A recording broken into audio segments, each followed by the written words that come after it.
Hey, this is Gina Grad. Hi, this is Teresa Strasser. Hi, everyone. This is Mike Corrado. Hey there. This is Casey Cavalier. I'm Rocky Rose. And you are listening to The Jay Franze Show. Lucky you.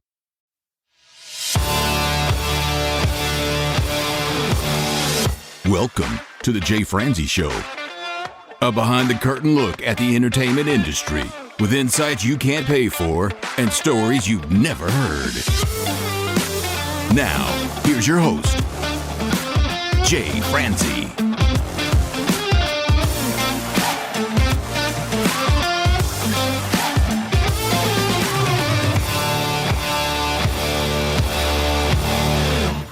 Well, hello and welcome to the show. I am Jay Franze, and if you are new here, this is where we take a deep dive into the entertainment industry to provide you with valuable insights and entertaining stories. This week, we get to talk with a singer, songwriter, and Marine. We get to talk with Mike Corrado. We'll talk to him about how we get a start in songwriting, what it's like to balance a music career with being a Marine, and we'll take a deep dive into his partnership with A Hero. Now, Mike has seen a lot, and I can't wait to talk to him about his journey. So if you'd like to join in, comment, or fire off any questions, please head over to jayfranze.com. Now let's get started. Mike, sir, how are you? I am well, and I must first say that intro music is funky. That's a jam right there. That's good. That's what happens when you work in the music business, sir. There you You go. spend more time worrying about the things that don't matter as much. Oh, that's a nice way to bring it in. Well, let's just start. Which came first, the Marine or singing songwriting? Wow. I think the Marine did. The singer-songwriter kind of came a little later. I did drums from early on, second grade through high school, wound up looking at two schools. One was East Carolina for the School of Music. That's in Greenville, North Carolina. And the other one was the Citadel, which is in Charleston, which is an absolutely beautiful place. I knew that if I went to Greenville and I went to ECU, that I would never finish college. So I wound up going to the Citadel. Barracks life is not conducive to the drums. So therefore, bought a guitar, learned how to play. At the time, you had folks like Edwin, McCain, Hootie, the Blowfish, Driving and Crying. And that's kind of when I switched from drums to singer-songwriter. So I guess they kind of came about at the same time, but either way, it's been so intertwined that it's kind of all – it's just my story. So how old were you at the time? When I picked up guitar, I was probably 19, 20, and graduated when I was 22. I started playing, writing songs, playing out, covers, a couple originals, probably when I was 24 consistently. So 1994. It's not bad. What was life like in the Citadel? It was restrictive, but in a good way. It was good in the fact that we had this thing every night called ESP, which is evening study period. And they pretty much have you in the rooms and you get checked on, making sure you're studying, you're not goofing around. And I needed that. I think I needed a little bit of that regimen to kind of get me on the right track. I had a pretty big temper / ego / all of that, coming out of high school, I know it all. And then the Citadel was a nice humbling experience to kind of let me know that I didn't, and that there were plenty of things to learn. It was good for me all around. Plus I got to be in Charleston, which is just absolutely beautiful. It is beautiful. So the scene at the time, you mentioned Hootie and the Blowfish. Are those some of your influences, or who are your influences? I think my two biggest influences kind of vocally would be Edwin McCain, because he used to play all the bars down there. He's since become a great friend of mine, great mentor. I kind of talk to him every couple of weeks or so. He sang on a couple of my songs, a couple of the albums. I recorded a couple albums at his studio in Greenville, South Carolina. So he was a huge influence. And I think he was probably the biggest influence on me to become a singer-songwriter, because, I remember going to a little bar called Cumberland's, and they always had live music. They had great wings too. But I would see him there quite a bit, and to watch the passion and the delivery and the power, and he's got such an amazing voice, that really stirred me to want to do something like that. Hootie and the Blowfish, they were playing all over the place. They were doing like a lot of covers. They had a few originals and things like that, but they were mostly just a cover party band. Dylan Fence was down there, like I said, driving and crying. It was a great scene in the Southeast. And then, once Hootie got signed, and then Edwin followed, and then Craven Mellon, and then, that whole area seemed to just be on fire. So at what point is it that you started writing songs? It happened shortly after I was at the basic school. We were going through training, and it was summer of 93, and we were on a live fire range, and one of the lieutenants right in front of me, because we were mirroring each other, and I was next to go, so I was right behind him, and somebody to his left, to my left as well, happened to flag the line with their rifle. At the time we were shooting all tracers, and he happened to flag the line. He broke every weapon safety rule, which if he would have followed just one, my buddy Eric would still be alive. But he flagged the line, and he wound up taking a round through the back and in the chest, and he was just killed instantly. So that was kind of a pivotal moment. Number one, it was a welcome to adulthood. It was a welcome to the Marine Corps or the service, in that this is not a game. And, I wrote a song about him kind of as a way to deal with it, to manage it. I didn't know all the buzzwords back then. I just knew that we are now one less in our platoon, and we were just training. We weren't even doing anything, any kind of combat or operational related. But that's when I really started kind of digging into the words, the structure, as a way for not only myself, but also the friends around me to heal. It's got to be tough. It was tough. And then we had a memorial service for him. His name was Second Lieutenant Eric Berteau, and he went to Carnegie Mellon, I think up around your neck of the woods, I think. But when his mom came to the memorial that we had in Quantico, that was pretty brutal. But it's just one of those things. And it was musically, it got me writing, it got me focused, but also professionally as a Marine, and then later becoming an infantry officer and running, I can't even tell you how many ranges, live fire ranges with all kinds of weapons and weapon systems.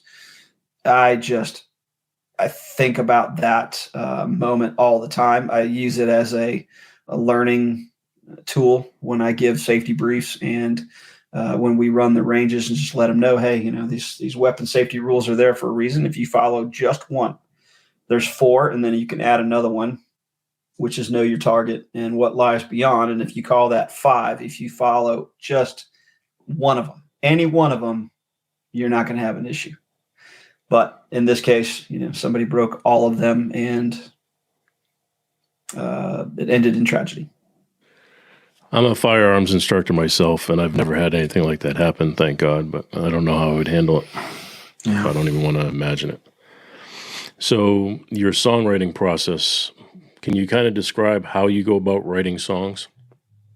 Always writing down little tidbits in books and that kind of thing. And I still do that, but now I kind of put it in my notes in the old iPhone, and you hear a line or you think of a line or whatever, and you just kind of jot that down and come back to it.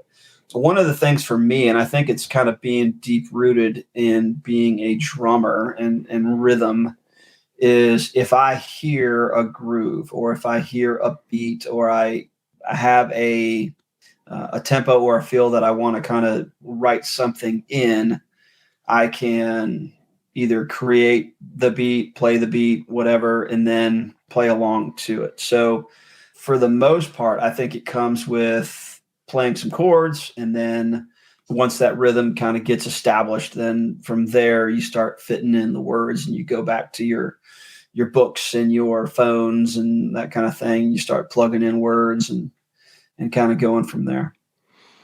So you go from playing drums, then you go to the military, you start playing guitar, and you start this process of writing songs. The longer you spend in the military, does that now start affecting how your songs get influenced? It does. It does. So I was on active duty for about 5 years, and then I got out and I pursued music full time. The whole 15-passenger van, 7 dudes in the van, pulling the trailer with the big PA and the lights and the merch and all that kind of stuff. Yeah, we were doing 200, 250 shows a year, headlining, playing the chicken wing tours throughout the Southeast. and then, we would open for lots of people. Then 9/11 hit and got a call. It said, "Hey, we need you to come back." And I said, where are we going and what's the gear list? So, the guys in the band, most of them still Marines that we all got out at the same time. I was an infantry officer. They were in the 2nd Marine Division band. So really talented players. And we were traveling all over the East Coast. And then when that happened, it was game on, and they knew that I had to go do this. And so while I did that, some of them went back to school, some of them got jobs, moved away, that kind of thing. So yeah, I've had this thing with timing throughout my entire career. It is what it is. I had an album that we had worked on for about a year when we weren't playing, and when we can scrounge up enough money to get in the studio, because you didn't have all the home studios and workstations that you do now. And that album finally got mixed and mastered, and it came out on September 12th of 2001. And the events of the day prior obviously put the kibosh on that tour, and that was kind of that was a big change. And then working, and now training for a deployment, and then going on deployment, music took on many roles beyond just entertainment. There's some ways that we used it to heal when we were over in Fallujah, which was fantastic. But, as you you're constantly around Marines, and which means you're constantly around other men and women, and everybody goes through life a little differently. Some have families, some can endure the hardships of deployments, some don't. Some handle stress in different ways, but you get to see people at their best and see people at their worst. And that's both from a personal side and a military side. But that stuff kind of creeps in to your songwriting. At least it did for me. I wrote some songs I wrote some songs that helped me heal from things, that helped me talk about things that people don't usually talk about. It was a good tool for me to be able to communicate and internalize some feelings. I was living in Nashville, and we were on the road and going up to, I think it was either Massachusetts or New Hampshire, to perform on either September 11th or 12th. And I was actually on the George Washington Bridge just about an hour or two right before it all happened. Yeah. So I know you mentioned also the mentorship you had from Edwin McCain. When you were traveling around and playing all these gigs and you had a chance to open up for some amazing artists, did you learn anything from these people? Or was there anything like road tricks that you learned or picked up? I think with us, when we were all touring as a band, we had a pretty solid work ethic, because we were all very mission focused, mission oriented. We knew the end state. We knew the direction we wanted to go. As far as seeing people live, meeting them, learning how to work a crowd, how to be a professional. We've opened up for some big bands that were just jerks. I mean, super unprofessional. And I remember one time, about 15,000 folks, and their crew was just so unprofessional. And I'm just like, man, I mean, did these guys forget what it was like probably 5 years prior to when they were in a van and running around? And Right. so I don't know, part of that, when you talk about the Edwin McCains and people like that, is they are genuine people. They'll shoot you straight. They will help you out. They'll tell you when, they'll give you advice and critiques on things that you could improve on. So definitely learned a lot from him. From other bands, got to see how they played, how they were professional during sound check, how they treated the catering folks or the green room staff or that kind of thing. So you take that stuff away, and it can only make you better if you choose to apply it. Well, I spent 30 years in the industry, and 20 which have been in Nashville. And I work on the other side of the glass, producing and engineering projects. And I've had a chance to work with some of the most amazing artists, and I would say 95% of them are just great. But you do run across one or two that I like to chalk it up to maybe they're having a stressful day or something. But occasionally you get some people that just aren't as nice as others. That's okay. That happens. Yeah. So what's your most memorable moment from the road? One kind of funny, humbling moment. We were running around as the Mike Corrado band. We were starting to become a big fish in a small pond. And there's a club in Greenville, North Carolina called The Attic. And it's kind of one of those bucket list rite of passage places. And everybody's played there, Black Crowes, Dave Matthews, Hootie and the Blowfish, all that kind of stuff. And we had just gotten to the point where we sold it out. And I was feeling pretty good about it. And then the next night, we rolled up to Norfolk. And we played a beautiful venue up there called the Norba. And wound up opening up for John Mayer. And I had not heard of him. His Room for Squares album hadn't come out yet. It was about to, but obviously – word was traveling fast. And again, this was 2000 or 2001, something like that. And still kind of pre social media and stuff like that. But we were backstage and again, I don't, I didn't know him, didn't know of his music. All I know is this place was like sold out, 1,500 seater. And we're backstage and I'm like, he's like, yeah, how's it been? Where you been playing? I was like, well, last night we sold out The Attic. And I was feeling pretty good about myself. And I was like, how about you? Where were you guys last night? He's like, Conan. I'm like, okay. All right. I'm sorry.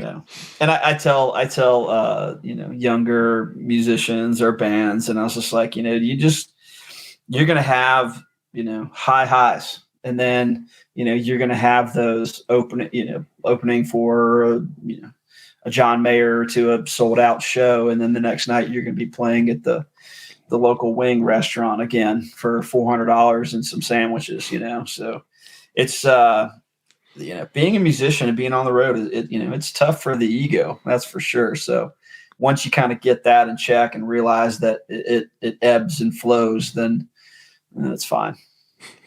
It's got to be tough. You're feeling really good about it. You sell out a show, and then the next night you meet up with John Mayer.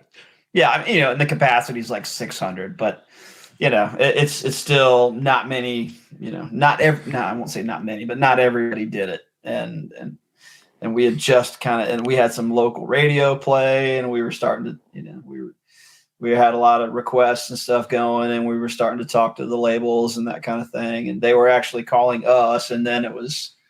You have funny little things like that. And then, the timing of 9/11 just wasn't meant to be. No, that's understandable. Yeah. I mean, you put out some good work. You put out some nice videos. Can you tell me about Stand? So before Stand, there was a song called On My Watch Tonight. And I released that in like March of 05, and March 05 to March 06 is when I was in Fallujah because we deployed. We were there for a year. And while I was gone, the local radio station started playing it. And of course, a radio station in Eastern North Carolina. Shout out to Greg Brady for playing that. But it was a huge radio station in that area, and it covered multiple Marine bases. So it was a top 40 type radio, and it was what everybody listened to. So all the military families, all the Marine families, all the Marines, and it just had to be right time, right place. And then it started doing really well. And then the DJ was trying to get it to Seacrest and to Oprah and all this stuff. And it started making all this noise. But that's one of the songs that Edwin had sang on. And then I was deployed when it came out. That kind of ran its course. And then when I got home and had a chance to decompress a little bit, I wanted to write a song that encompassed everything from the military. So, that song, it talks about the young kid that's signing up, or the mother that signed his papers or her papers when they're 17, because you can sign up when you're 18, but if you have your parents' permission, you can sign up when you're 17. So it's about those who are going to serve, those who do serve, those who have served, those who have paid the ultimate sacrifice, and then the families that stand. It just kind of encompasses everybody, and it's why we do the things we do, and it's so that people can live their lives and do what they want with it. I recorded that EP at Edwin's studio in Greenville. What was that like? It was fantastic. We had a great producer, Noel Golden, and he pulled in the band. I brought in a couple players. I brought in my guitar player, and I brought in a Hammond player. We had one of the guys from, at the time, was touring with Marshall Tucker. He was the guitar player, so he kind of was a multi-instrumentalist. But so we recorded that. And then when I got back, I was stationed in Hawaii at the time. So I flew from Hawaii to Greenville, South Carolina to go record this. And then when I got back and it got mixed, then we wound up shooting the video for it. It's one of my favorite videos because I happen to know the operations officer for Marine Corps Air Station, Kaneohe Bay. And I said, hey, we're looking to shoot some scenes. We'll put you in one of the hangars. And I was like, great. And then we talked to, we had to get permission from the Marine Corps. They have a television and film office located in LA. And we got permission to do that with them. We used a couple Marines in uniform. There's a Marine in the video, and his name was Jim Ward, and he has since passed, but he was a Marine who fought at the Chosin Reservoir in Korea. And we used some of his memorabilia. So he kind of played the past Marine. And then we had another who played the present Marine. I just kind of played the singer-songwriter guy. And then we had some people that played family members. And then my Marines that I deployed with, we got to use some of their photos. And then also some other photos of, some deployment stuff and some video. And it was just, it's really personal to me, and people seemed to like it. It wound up getting on CMT and GAC and a couple of those. It was just, it was fun. Yeah. Edwin did the background vocals for that one too, as a matter of fact. Nice. Yeah. When you went in the studio with the producer, was this the first time you met him? I think I had met him a few times because he worked with Edwin and he worked with Matchbox 20. And I had met him a few times prior to, which is kind of what led to that conversation. So it was the first time we worked together, but it wasn't the first time we met. What was his process like?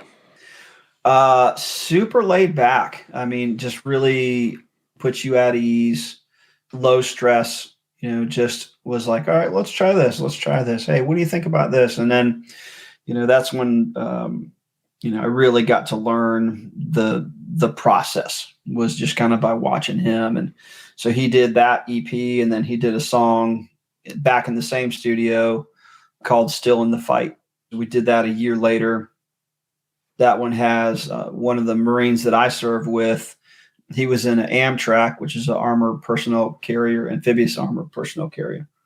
He hit a triple stack IED. He wound up getting severely burned, was down in the burn center for a couple of years. His name was Corporal Aaron Mencken.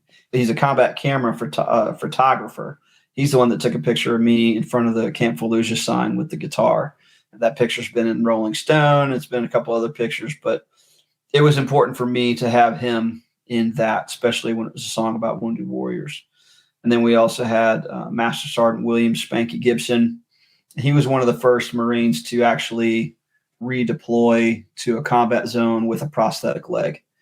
And then we also had a young Marine who was about 6 months post-blast at the time named Kyle Carpenter, who a couple of years after that, I was fortunate enough to go to the White House and watch him receive his Medal of Honor. So if you want to see that studio, you can check out that video. It's called Still in the Fight.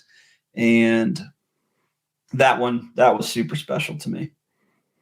It's so hard to think that you're going through this stuff when you're recording music. But when you're in the studio and you're working with the producer, are you playing everything as a live band, or are you actually overdubbing a lot of the process? So we tracked it live, really to get the drums. We wound up getting the drums, most of the bass, most of the guitars. The vocals were scratched at that point. And then we just kind of went back and built it from there. This whole process for you has to be tough. I mean, what kind of challenges are you facing?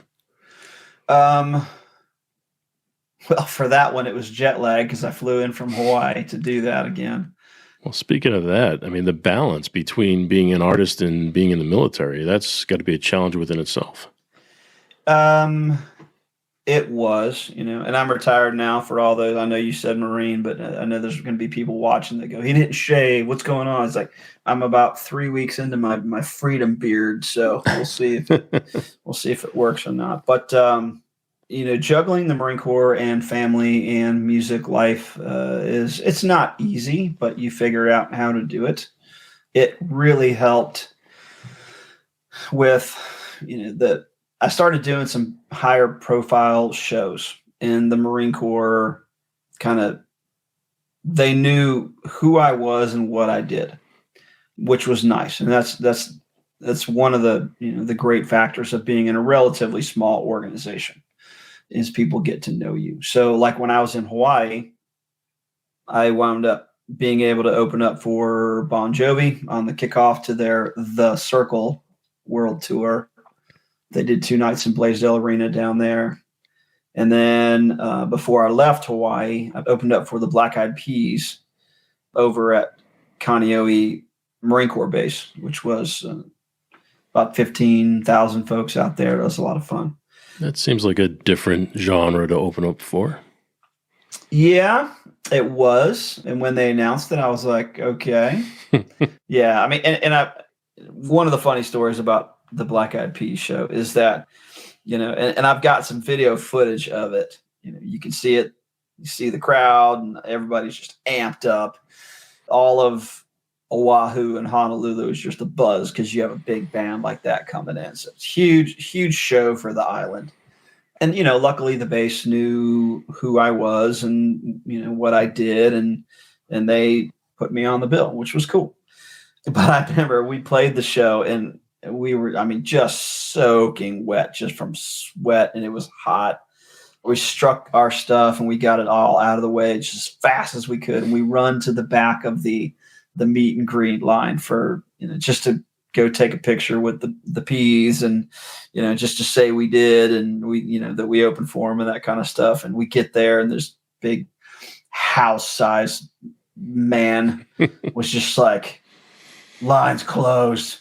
And we were like, we had just gotten there for the back, after the last person went through, we run up, we're like, we're here. Okay. Can we just get a picture? And then it's like, no. We're like, oh. And then the same thing with the Bon Jovi show is, we go and we're watching them rehearse. and watching, John Bon Jovi kind of rehearse the band, making sure all the cues are right, this and that. And then we go up there, just crushed it for 30 minutes. And then they get up there and they do their thing. And I remember being side stage during their encore, which is Wanted Dead or Alive, which is one of my favorite songs. And John kind of looks over there to Monitor World, and I'm standing there and I'm like, yeah, you're killing it. And he's like, yeah. And then, we wanted to get a picture with them, but it was like, nope, none shall pass. And I think it's because at the time, that was when Richie Sambora was starting to kind of fade out of the band. And I think they probably just circled the wagons to keep. They don't know who we are. They don't know that we're a bunch of Marines. Or they just right. they want to keep everybody safe and that kind of thing. So, all right, whatever. Still a great moment, right? Yeah. Oh, yeah. So I see that you play Taylor guitars. Is that your primary guitar? It is. I love those people.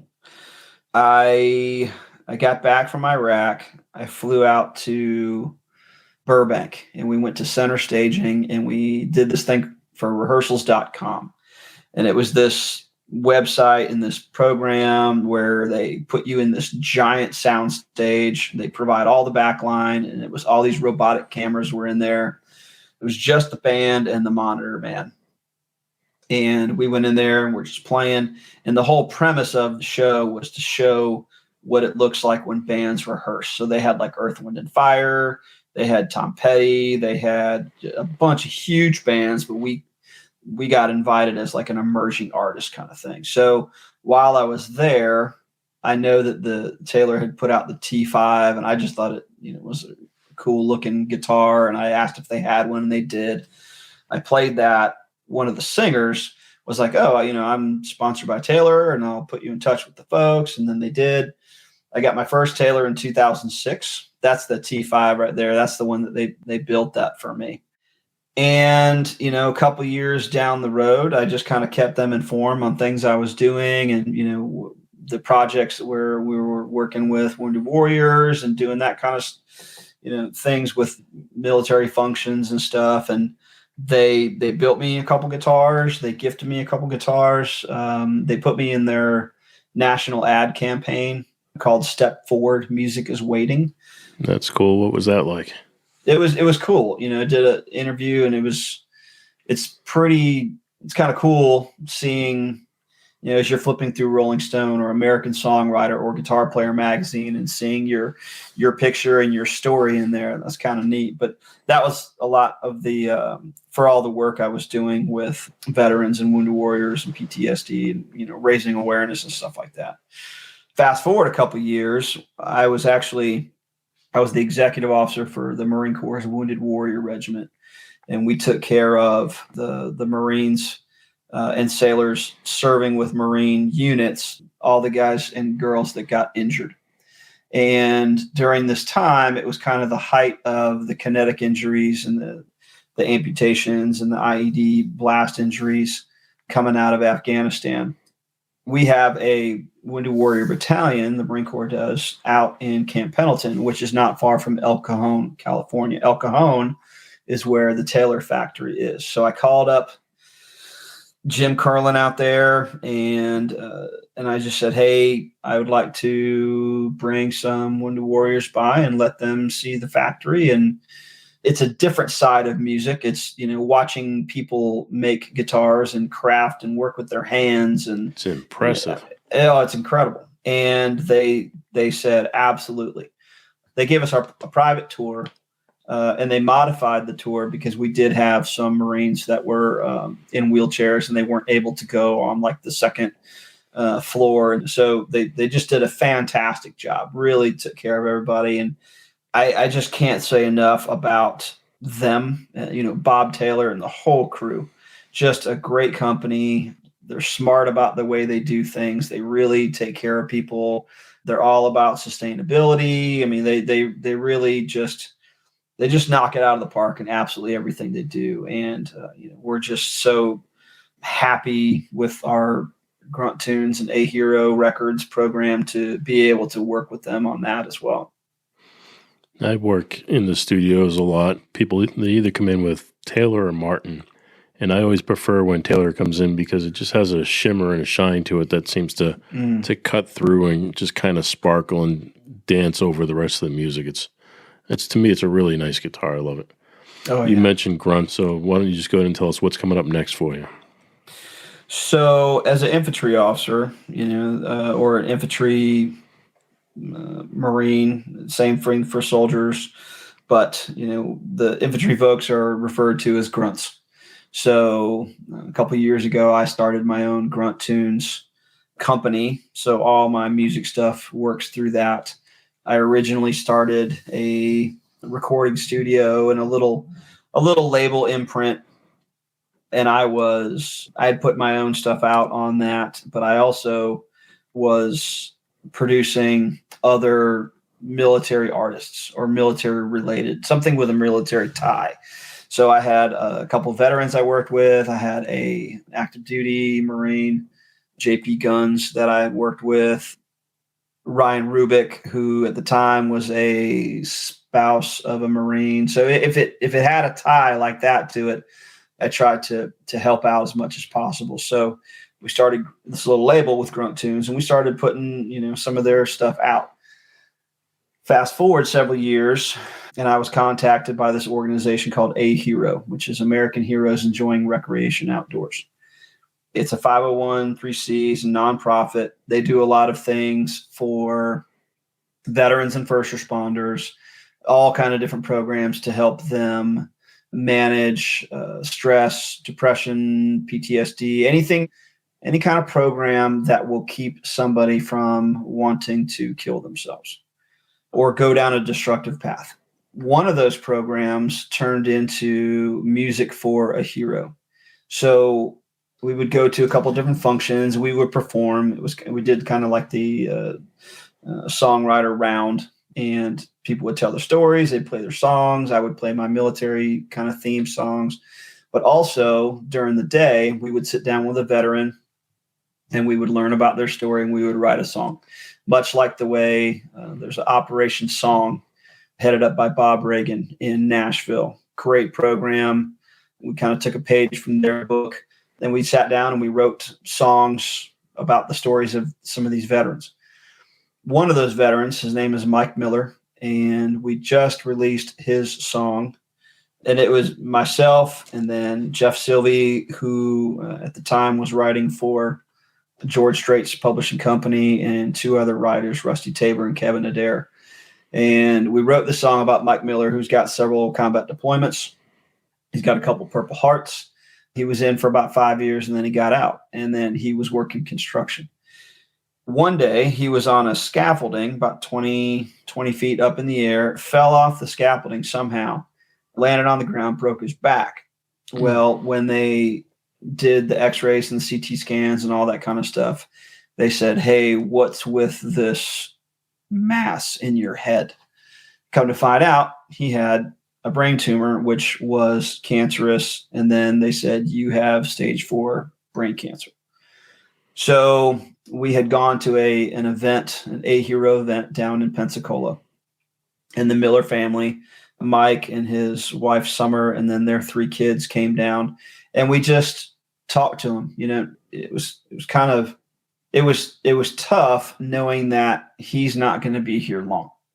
And we wanted to capture his story, and we wanted to let the family have just one of many things to remember him by. And we would ask him, what are the things that you're most proud of? What's your legacy? And he's like, "Well, that I was a good dad, and I was a good coach, and I coached my kids and that kind of thing." So we worked all that into the song. The song was released. We released it on A Hero Records. The song was released on March 31st, just a couple weeks ago. And 2 days prior to that, Mike had gone into hospice care. And then 2 days after that, he had passed. So there's a video out there. And if you go to YouTube and look up A Hero Records, you'll see My Legacy, the Mike Miller tribute. So we go and we do things like that, but we also have some artists that we have signed, and all of our artists on A Hero Records are military, veteran, and first responders. So we have one artist that we signed, and he kind of is a Americana in the flavor of like a Sturgill Simpson, Tyler Childers kind of vibe. It's just he's got this really cool vibe. And then we also have a band that we just signed called The Resilient. And these guys I had heard of when they were at Walter Reed, because it's 5 members and 3 of them are wounded warriors. The singer, Tim Donnelly, is a bilateral amputee. And I met him at Walter Reed when I was working with the Wounded Warrior Regiment. And then the drummer, believe it or not, is a triple amputee. And he's missing both legs and his right arm, but he plays the drums. And he does it well. He has a special prosthetic that goes on his right arm, and the end of that prosthetic holds a drumstick. He basically moves his arm like that to play hi-hat, toms, snare, ride. And then for his pedals, Axis pedals, they make drum pedals for kick drum, hi-hats, but they modified pedals and they put a rod on it. That rod is attached to these paddles, which he plays with what he has left of his upper leg, and he's missing his legs from about the middle of the thigh. So, I mean, just absolutely incredible. And then the singer, one of the guitar players, Nathan Kalwicki, he is Army and he is a single leg amputee. So you talk about a group of folks that are out there living their band name and their ethos called The Resilient, because they're incredible. And as soon as Lee, who's the president of A Hero USA, Lee Stuckey, he's a retired Marine, wounded warrior himself, and he came up with all these programs. And then as soon as he asked me to head up a label, I said, all right, I know exactly who my first band is going to be. And we went to The Resilient, based on the fact that, I knew them when they were serving, and then now to be able to work with them in the studio is going to be awesome. So, but they were at Walter Reed, and there was a music program there called Music Corps. And there was a guy named Arthur Bloom and Greg Lohman were pivotal in starting this program, and it was music therapy. So not only did it help for PTSD, depression, things like that, but it helped with the cognitive aspect of getting brain functions to refire, and it helped with the cognitive and the physical aspect of it. So it was part of what they did during their recovery. Well, Walter Reed had no shortage of celebrities that would go through there. So Roger Waters from Pink Floyd had heard about this program. He saw them play. He was just like, yes, absolutely. So he took some of these guys. They went up to Carnegie Hall and they played. They went up to Madison Square Garden and they played. They've played. The Resilient has performed with Tom Morello from Rage Against the Machine, Sheryl Crow, Yo-Yo Ma, all these folks. But now it's time for them to do their thing. They're going to come here to our recording studio here in Shelbyville. We're about an hour south of Nashville, and we're going to record their debut album. And then there's also been a film crew following these guys around for the past 3 years. Talking to the documentary folks, they said, we've got all kinds of great footage. We just want to kind of have a culminating event. Well, that culminating event is going to be them in the studio recording, and then they're going to work the documentary side of it, and we're going to work the music side of it. And then hopefully these guys will be a household name, because their story is absolutely extraordinary. And their music, when you hear it, they're going to blow your mind. So you say you're going to bring them to Shelbyville. So what studio are you going to be recording in Shelbyville? So that's why I'm dressed the way I am, because we closed on this property on the 20th of March, and it's about 5.5 acres, and it's surrounded by woods. I mean, we are out. There's nobody around. It is so peaceful. It's amazing. Minus turkey and deer and everything, although the critters running around. But we are building the Grunt Tunes and A Hero Records studio. It's going to be 3 entities. Number one, we're going to have the recording studio, which we just got done framing. We're getting ready to start building that out. So we'll be ready to record in July.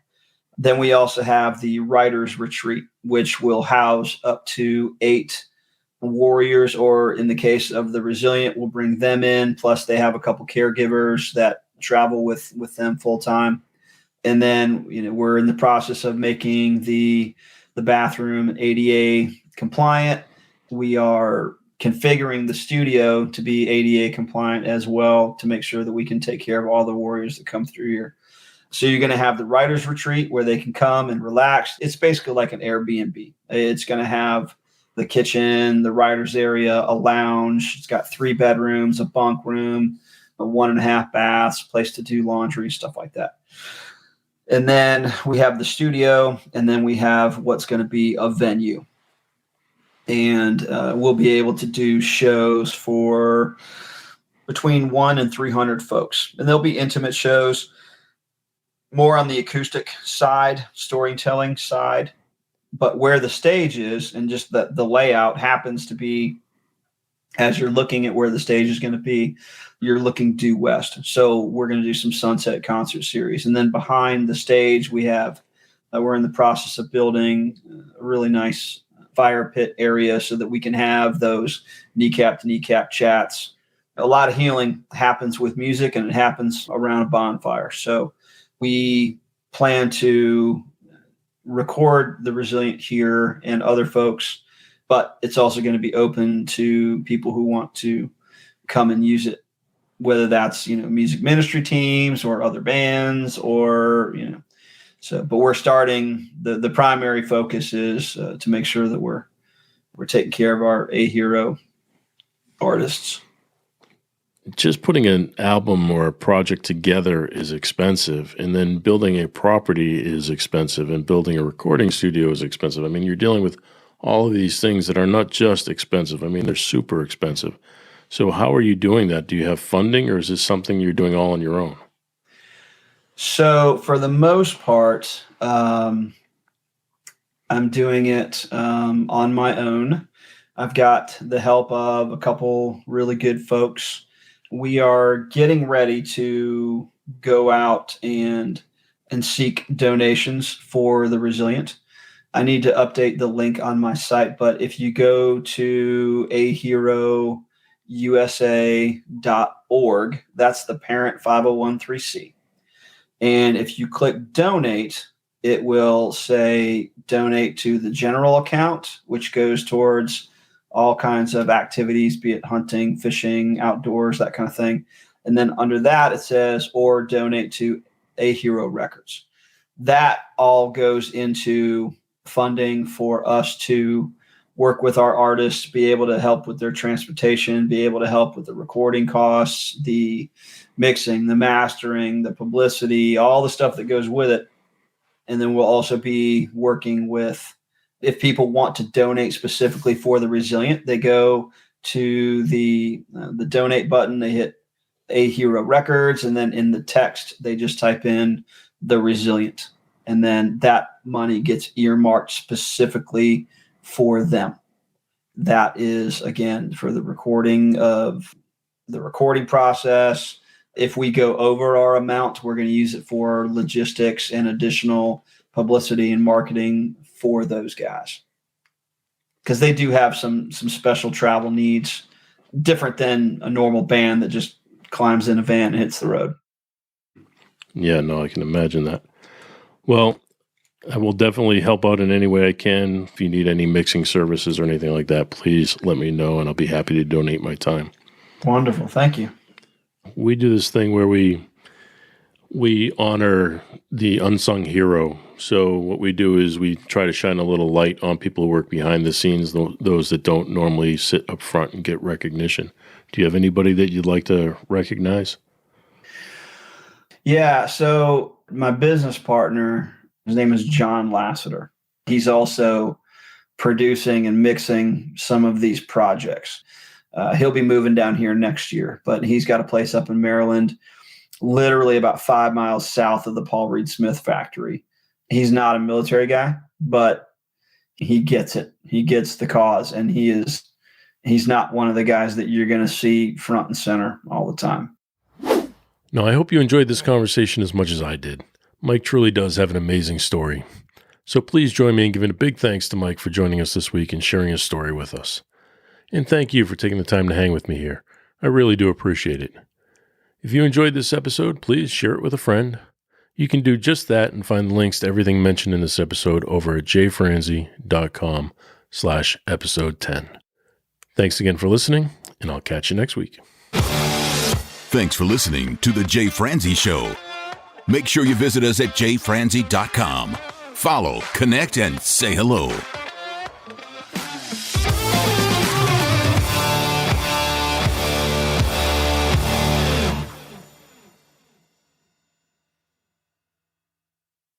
This episode has been brought to you by VR Knives, your source for 100% custom knives made by a true rock star. So, if you're in the market for a new piece of art, reach out to VR Knives.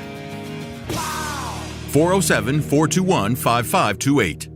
407-421-5528.